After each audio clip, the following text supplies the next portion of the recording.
Hello दोस्तों, welcome back to my channel. मैं थोल्ला भाई पीके में आपका स्वागत है। तो दोस्तों, आज का जो आपका टॉपिक होगा वो आपका जो चैप्टर है वो है आपका चैप्टर विद्युत। तो विद्युत चैप्टर के बहुत सारे न्यूमेरिकल मैंने पहले ही बताए थे।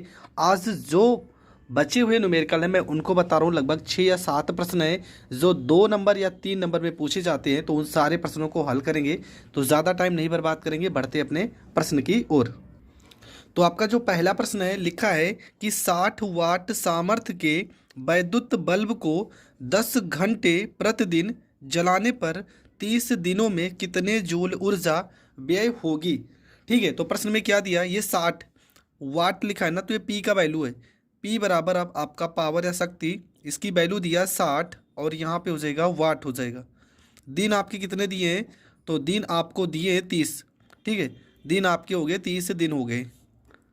और घंटे कितने दिए प्रश्न में, तो घंटे आपके दिए हैं, घंटे दिए हैं 10।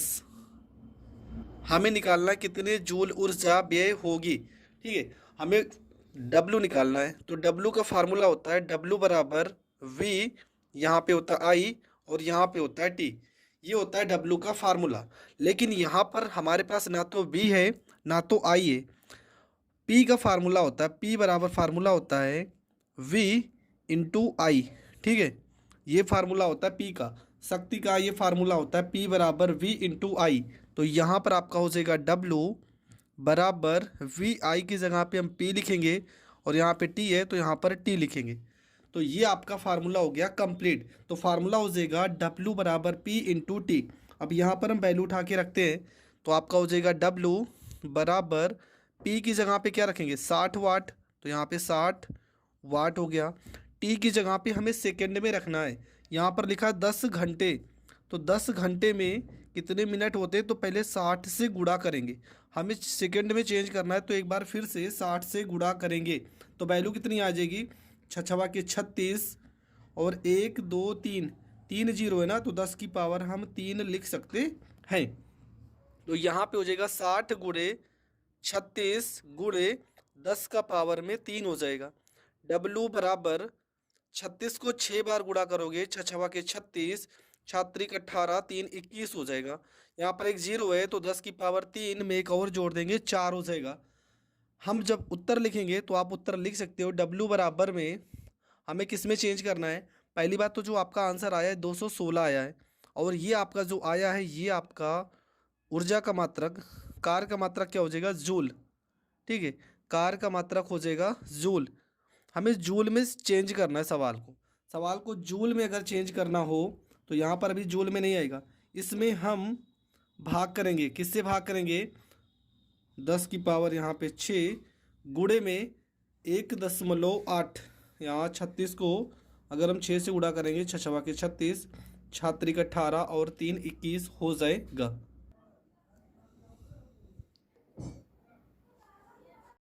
तो यहाँ पर 30 हमने नहीं लिखा था ना प्रश्न में, देखो 30 दिन भी था, हमने ध्यान नहीं दिया। तो 30 को आपको गुणा करना है तो 10 की पावर 4 गुणे आप 30 करोगे, 30 इसमें गुणा करोगे, 3 को 6 से गुणा करोगे 18, 3 कम 3 1 4, 3 को 2 से गुणा करोगे 6 गुणे 10 की पावर 4 1 और 1 जीरो, ये 5 हो जाएगा। हम एक अंक और 2 अंक के बाद यहाँ पर दशमलव लगाएंगे तो हो जाएगा 6.48, 10 की पावर 5 है, 2 अंक और हम लेंगे 6 और 7, तो यहाँ 10 की पावर 7 और ये जूल आपका हो जाएगा करेक्ट आंसर। तो ये प्रश्न भी आपका हो गया कंप्लीट। तो आपका अगला प्रश्न है कि एक विद्युत हीटर की सामर्थ्य 5 किलोवाट है, इसे प्रतिदिन 6 घंटे की दर से 30 दिन तक प्रयोग में लाने के लिए कितने यूनिट विद्युत ऊर्जा व्यय होगी। ठीक है, ये हमें बताना कितने यूनिट विद्युत ऊर्जा व्यय होगी।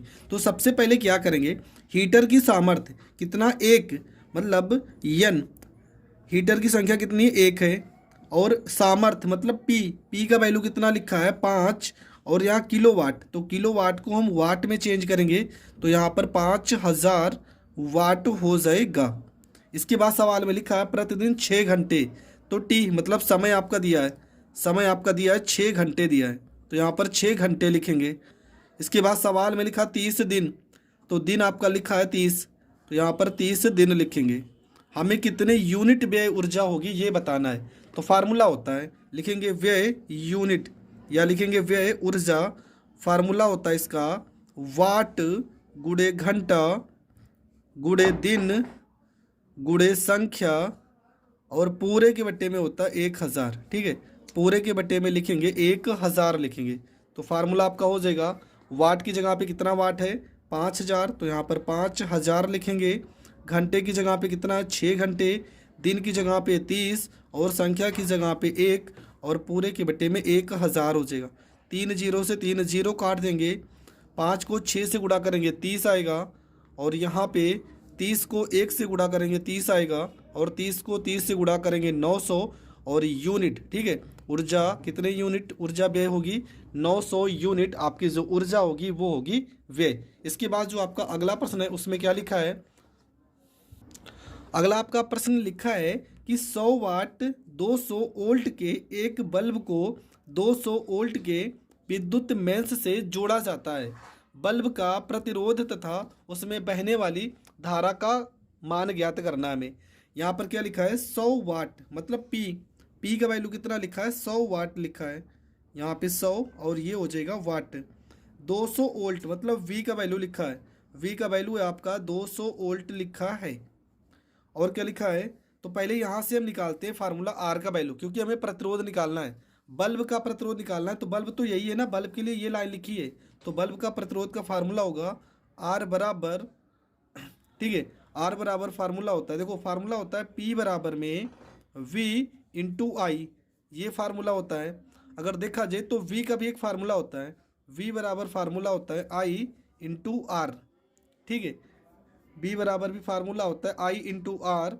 अगर यहाँ बी की जगह पे ये फार्मूला रखते हैं तो आपका जो वैल्यू आ जाएगा, आई से तो मतलब नहीं है कि यहाँ सवाल में आई दिया नहीं है। ठीक है, तो आई को हम इग्नोर करेंगे। तो यहाँ पे आपका जो फार्मूला हो जाएगा वो हो जाएगा आर बराबर में हमें निकालना है बल्ब का प्रतिरोध, तो फार्मूला आपका होगा आर बराबर बी स्क्वायर बटे में यहाँ पे पी। ठीक है, फार्मूला हो जाएगा बी स्क्वायर बटे में पी, ये हो जाएगा फार्मूला। तो यहाँ पर लिखेंगे आर बराबर, तो आर की जगह पे हमें वैल्यू निकालना है, वी का वैल्यू कितना दिया 200, तो यहाँ पर लिखेंगे 200 गुणे में 200 और पूरे के बटे में पी लिखा है ना, पी की जगह पे क्या लिखेंगे 100।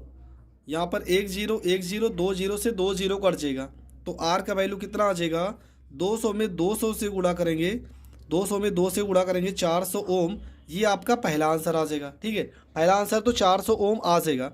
दूसरा आपका धारा निकालना था, और धारा का फार्मूला क्या होगा, देखो यहाँ पर लिखा भी है P बराबर V इंटू आई, P बराबर में V इंटू आई, और यहाँ पर V का वैल्यू लिखा भी था 200 वोल्ट, तो यहाँ पर रखेंगे P का मान कितना है 100, तो यहाँ पर 100 रखेंगे और B की जगह पे 200 रखेंगे। I हमें निकालना है, 2 जीरो से 2 जीरो कट जाएगा, यहाँ पर 1 हो जाएगा, 2 इधर गुणे में इधर बटे में बराबर I हो जाएगा। ठीक है, तो 1/2 आई का वैल्यू कितना आ जाएगा 1/2, आई बराबर 2 से 1 में भाग करेंगे 0.5 और धारा का मात्रक क्या हो जाएगा एम्पियर हो जाएगा। तो ये 3 प्रश्न हो गए आपके कंप्लीट। बढ़ते हैं अगले प्रश्न की ओर। जो प्रश्न है इसमें लिखा है कि एक वैद्युत बल्ब पर 220 वोल्ट, सेम इसके पहले के तरीके प्रश्न है, 100 वाट लिखा है, 220 वोल्ट और 100 वाट लिखा है, इसके प्रतिरोध की गणना कीजिए। इससे 220 वोल्ट मेंस में जलाने पर बल्ब में कितनी धारा प्रवाहित होगी। तो फार्मूला अभी अभी हमने लिखा था, पहले आपको लिखना है P बराबर कितना लिखा है 100 और यहाँ पे वाट लिखा है, और V बराबर लिखा है 220 वोल्ट लिखा है। तो फार्मूला हो जाएगा, हमें R निकालना है, R बराबर फार्मूला क्या होगा, R बराबर V स्क्वायर बटे में P हो जाएगा। तो यहाँ पे V का वैल्यू 220 गुणे में 220 और बटे में हो जाएगा P, और P का वैल्यू 100, 10 से 2 जीरो, R बराबर हो जाएगा 22 को 22 से गुणा करोगे 484 और प्रतिरोध का मात्रक हो जाएगा ओम।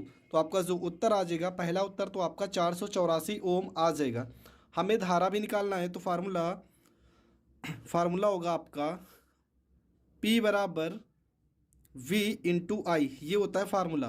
तो P की जगह पे क्या लिखेंगे, P का मान दिया है 100, तो यहाँ पर लिखेंगे 100 और V का मान दिया है 220, यहाँ पर गुणे में हो जाएगा I, 1 0 से 1 0 काटेंगे, तो आई बराबर आपका हो जाएगा 10 बटे में हो जाएगा 22। 2 से काटेंगे 2 पंचे 10 और इसे काटेंगे 11 से। आई बराबर हो जाएगा 5 बटे में 11। अगर आप भाग करना चाहते हो तो भाग भी कर सकते हो। भाग करोगे तो आपका जो वैल्यू निकल के आएगा, 11 को 5 में भाग करोगे तो 0.0 हो जाएगा 50 और 11 चौको 44, हासिल किया 6, 11 छक्के 66, लगभग 0.6 एम्पियर हो जाएगा। ठीक है, आपका जो उत्तर आ जाएगा वो आ जाएगा 0.246 एम्पियर। अगला प्रश्न है आपका, लिखा है 250 वोल्ट 5 एम्पियर फ्यूज वाले परिपथ में 25 वाट के कितने बल्ब समांतर क्रम में जल सकते हैं। ये प्रश्न इंपॉर्टेंट है, छोटा सा प्रश्न है और ये प्रश्न पेपर में पूछा गया प्रश्न है। ठीक है, ये 1 नंबर में बहुत बार प्रश्न पूछा है और गलती कहाँ पे होगी मैं बता रहा हूँ। लिखा है 250 वोल्ट के 5 एम्पियर फ्यूज वाले परिपथ में 25 वाट के कितने बल्ब समांतर क्रम में जल सकते हैं। तो फार्मूला क्या होगा इसका? फार्मूला होगा आई बराबर फार्मूला हो जाएगा P बटे में V। तो यहाँ पे आई बराबर हो जाएगा, P का वैल्यू कितना है 25 वाट ना, यहाँ पर 25 वाट और V का वैल्यू है 250, तो यहाँ पर 250 हो जाएगा। 25 से 250 काटेंगे तो हो जाएगा 1/10। 1/10 को हम लिख सकते हैं 0.1 और धारा का मात्रक हो जाएगा एम्पियर। ठीक है, 0.1 एम्पियर आ जाएगा। आपसे पूछा है कितने बल्ब समांतर क्रम में जल सकते हैं, तो इसका डायरेक्ट फार्मूला होता है N नंबर, कितना नंबर, और ये जो I NI बराबर में R। ठीक है, कितने एम्पियर, यहाँ पे I, ये जो आप I का वैल्यू निकाले हो ना, यहाँ पे कैपिटल I लिख देते हैं। तो यहाँ पे N गुणे I का वैल्यू कितना है 0.1 और इस I का वैल्यू कितना प्रश्न में दिया 5 एम्पियर, तो यहाँ पर 5 हो जाएगा। यहाँ से दशमलव हटाएंगे तो बटे में 0 हो जाएगा। ठीक है, 5 गुणे में 10 हो जाएगा, मतलब N बराबर आपका हो जाएगा 50। तो कितने बल्ब होंगे 50 बल्ब होंगे जो जल सकते हैं 5 एम्पियर फ्यूज वाले परिपथ में। अगला आपका जो प्रश्न है और आज का लास्ट प्रश्न है, ये सारे के सारे प्रश्न मैंने प्रीवियस ईयर के क्वेश्चन से उठाए हैं। तो ये वाला प्रश्न है, यहाँ पर A से लेके B तक हमें तुल्य प्रतिरोध निकालना है। तो पहले देखेंगे कि ये कौन से क्रम में जुड़ा है। देखेंगे इसका पहला सिरा एक बिंदु से, इसका पहला सिरा एक बिंदु से, इसका पहला सिरा एक बिंदु से, इसका अंतिम सिरा दूसरे बिंदु से, इसका अंतिम सिरा दूसरे बिंदु से और इसका अंतिम सिरा दूसरे बिंदु से अगर इस प्रकार का संयोजन होता है तो इसे हम कहते हैं समांतर क्रम संयोजन। और यहाँ पर भी कुछ ऐसा ही है। देखो, इसका पहला सिरा एक बिंदु से, इसका एक बिंदु से, इसका एक बिंदु से और इसका भी अंतिम सिरा एक बिंदु से जुड़ा है। अगर इस तरह सा संयोजन होता है तो उसे हम कहते हैं समांतर क्रम संयोजन। तो यहाँ पर फार्मूला होगा 1/r डैश मान लेते हैं, बराबर क्या हो जाएगा 1/3 प्लस 1/3 प्लस 1/3। यहाँ पर हो जाएगा 1/r डैश बराबर, हर बराबर है तो यहाँ पर 3 लिखेंगे, अंश को जोड़ेंगे 1 2 3, तो यहाँ पर 3 हो जाएगा। 3 से 3 को काट देंगे तो वैल्यू आएगा 1/r डैश बराबर 1/1, मतलब r डैश बराबर क्या आ जाएगा 1 ओम आ जाएगा। ठीक है, r डैश का वैल्यू आ गया 1 ओम। अब इसको हल करेंगे तो फार्मूला वही रहेगा, 1/, यहाँ पे r डबल डैश मान लेते हैं, हो जाएगा 1/3 प्लस 1/3 प्लस 1/3, ये हो जाएगा 1/r डबल डैश बराबर यहाँ पर हो जाएगा 3, 1 2 3, यहाँ पर हो जाएगा 3, 3 से 3 काट देंगे तो ये हो जाएगा 1/r डबल डैश बराबर 1/1, मतलब कि r डबल डैश का वैल्यू कितना हो जाएगा 1 ओम हो जाएगा। r डबल डैश का वैल्यू कितना हो जाएगा 1 ओम। अब हमें यहाँ से लेके यहाँ तक तुल्य प्रतिरोध निकालना है। इस पूरे का मान कितना आ गया 1। ठीक है, इस पूरे का मान आ गया 1 आ गया 1 ओम और इस पूरे का मान आ गया 1 ओम आ गया। अब ये कौन से क्रम में जुड़ गया, ये जुड़ गया श्रेणी क्रम में। तो यहाँ पर लिखेंगे A व B के बीच तुल्य प्रतिरोध। तो तुल्य प्रतिरोध क्या हो जाएगा आपका 1 + 1, मतलब R बराबर हो जाएगा 2 ओम और ये आपका हो जाएगा करेक्ट आंसर। आई होप आपको हर एक प्रश्न बहुत अच्छे से समझ में आए होंगे। अभी तो ये तो छोटे छोटे प्रश्न है, अभी लॉन्ग प्रश्न बताना है। तो अगला जो वीडियो होगा उसमें जो प्रश्न होंगे वो लगभग 5 नंबर वाले प्रश्न होंगे या तो 8 नंबर वाले प्रश्न होंगे। तो वो वीडियो देखना ना भूलें। मिलेंगे नेक्स्ट वीडियो में, तब तक के लिए जय हिंद जय भारत।